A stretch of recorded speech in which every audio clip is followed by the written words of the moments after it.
So I think what we're going to do now is we're going to go into the history of how this all came about. So when I started with this fire service, we did not have this. This is probably third, maybe even fourth generation type pack that we've had, that we always needed something to go beyond a pre-connect. We needed the same amount of water as a pre-connect, but we needed something with a little more distance. So we've had several different packs. The earliest one that I can remember was actually a duffel bag, and it had 100 foot of hose in it. And all of this was in a single duffel bag. There was really no, it kind of started out as a flat load, but it really turned into a dead weight sack of a lot of things. And if you can imagine trying to throw this enormous bag over your shoulder with everything being loose in it. And you deployed it out of the bag. The theory was that you would run 3-inch into the bag, connect it, take all that hose out of the bag. And it was kind of neat as long as it was sitting on the ground.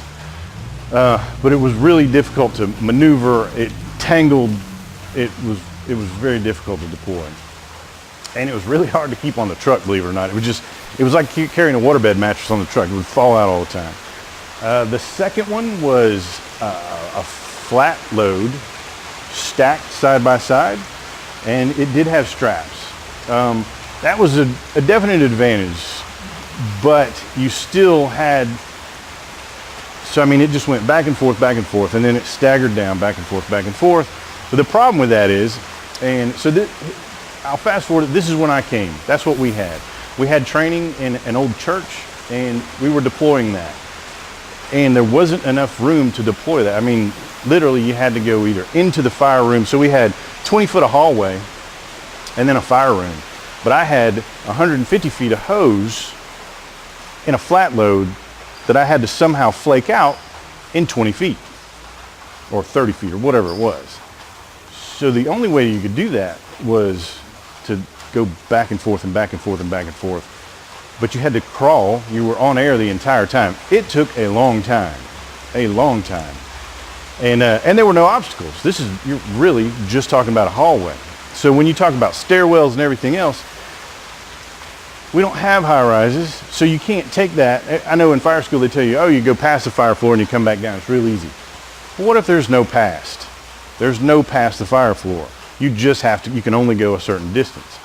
So me and a buddy of mine, we started thinking, hey, there's got to be something a little bit better. So the first thing we did was we liked the S load or the triple layer load, which back then that was actually, it used to be the Minuteman before then, and back then that was like on the cutting edge, man. The S load was right on time. It was everybody was really starting to do that. We had big TFT nozzles that weighed 50 pounds a piece, and the S load. So that was the new and improved way of doing things. One thing we liked about the S-load was, number one, it was super easy to deploy, and it deployed, and we found when we were doing our flat loads, when you flaked it back and forth, what you built was an S-load after it was all said and done. So an S-load, you could grab the loop, the nozzle, continue on 1/3 the distance, and lo and behold, you had one guy in one trip had completely flaked this hose out and was ready to go. Plus you could do it around obstacles if you wanted to. So we got in the bay, and what we did was we started off saying we like the S-load, so we'll make that. So we made an S-load, and then we're like, all right, well, we got to fold it over sometime. So we would fold it over, and we would go back and forth and to figure out what we liked. Well, then I presented it to our training division at the time, history lesson guy named Ed Nolan. He said, I don't know, I think I kind of like it. If you got enough guts to train the department on it, we'll see what they think. We'll let everybody vote on this thing. So he gave me the same building, believe it or not, the exact same church across from the Lottery General, and he said, you do it. Give me some feedback, we'll see what happens. Mind you, I'd only been here for 2 years, so I was really not looking forward to talking to lieutenants about this at all. So, but I set up a scenario that was very favorable to me. Of course, anybody selling goods, you're going to set up a good scenario for you. So we did fire on the second floor, so I got to do the exact same scenario as the first one. I had 2 packs. You ran the scenario twice.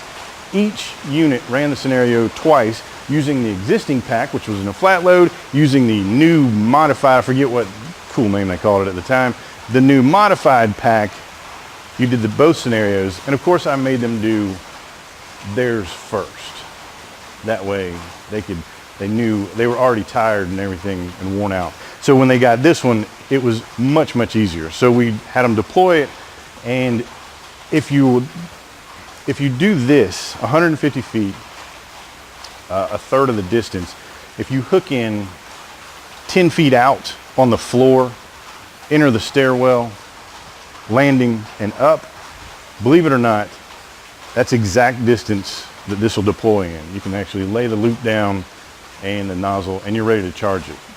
And so we timed everybody. They got a time on their beginning, their end, and I sent an email out and said, okay, what can we do to make it better? During that time, I think we ran, I can't imagine how many, if everybody's doing it twice, I probably saw this thing done on 3 shifts over 100 times. I mean, 100 deployments, that's a lot, especially with one guy getting to sit there and watch every single one. And so here's where I came from, or here's what came of that. This fold here, where you twist that in the back. At the beginning, the inception of the pack didn't matter, whatever you wanted to do. But then we discovered that twist, as guys were going up the stairs, they would, as the first stack left, it would twist and come underneath their arm. And in full gear and in packs and everything, they couldn't feel that and didn't see that. So it was hung on them and they didn't know it. And they would continually go. And as they were continuing, they didn't realize they were dragging the rest of the hose with them. So how do we fix that? At first I was like, man, I don't know, maybe, I guess this is not a really good pack then. But then we figured out that it was because they were loading it differently and that twist. So we put the twist in the back. And if you do that twist and make sure it's in the back every time, it alleviates that coming under their arm. And it won't happen every time, but it does happen sometimes. But if you always put that twist in the back, it didn't do that. And hopefully we can show you, like on a deployment, I'll let you watch it get hung up and go, oh, that's what he's talking about. So that was one thing that came from it. So now we've already started to modify a pack that we had. So then we were like, well, Lieutenant Bergman sent me an email later that said, and hopefully we'll get some footage of this too, he's like, hey, the nozzle section of hose, this is comprised of 150 feet, the nozzle section of hose should be a different color. He didn't care what color it was. He said, I think it should be red, meaning fire. That makes good sense. And the reason he said that was because when you flake out hose in a stairwell and you're the second due engine company and you're trying to help out your buddies that are already on this fire, well, there's 3 hoses laying down, and you'll see that because it goes around a corner. Well, really you have a 33 1/3% chance of advancing the correct hose. But if one of those is a different color, you knew which one, because they'll all get twined and everything. But if you grabbed the red one, you knew that if it was 4 feet, that you directly gave them 4 feet. Whereas you could really be grabbing the middle of the hose, and if you advance that, it didn't advance the actual working hose at all. It had to come back down and up. So I thought that was really, really good.